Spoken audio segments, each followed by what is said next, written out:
Hello श्रोताओं, आप सुन रहे हैं आरजे रूही की आवाज़ में मोटिवेशनल प्रोग्राम। आज का टॉपिक है खुद के काम के लिए खुद से बहाना।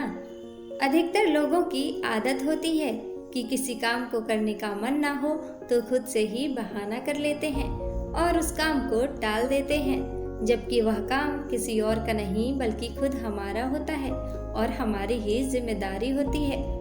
किसी काम को करने में चिड़चिड़ाहट होती हो तो उसे ना करना ही बेहतर होगा, और अगर आपको मालूम है कि करना ज़रूरी है या फिर मजबूरी है तो फिर चिड़चिड़ाहट कैसी। ज़्यादातर लोग उन 24 घंटों में जो हमें मिले हैं व्यस्त रहने की अपेक्षा किसी सोच विचार में ज़्यादा डूबे रहते हैं। बस यूं ही समय पास करते हैं और अपना कीमती वक्त गंवा रहे होते हैं।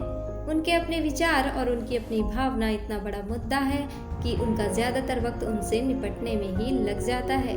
ऐसा होता है कि वह कभी काम भी कर रहे हों लेकिन काम के दौरान भी उनके भीतर इधर उधर की बातें चल रही होती हैं। ऐसे में जो काम आसानी से हो सकता है वह बड़ी मुश्किल से या देर से होता है।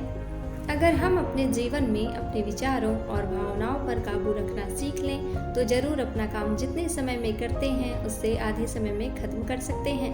हम जितने प्रोडक्टिव हैं उससे कहीं ज़्यादा प्रोडक्टिव हो सकते हैं।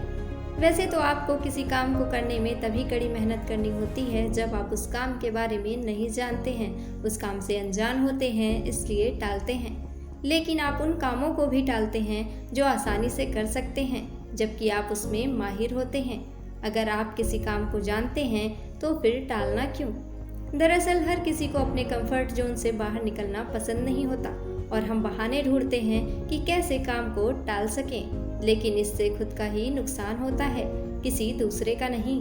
जब बिना मन से काम करते हैं उसी वक्त दूसरा काम आ जाने पर जरूरी काम धरा का धरा रह जाता है। कोशिश करें कि आज का काम आज ही करें।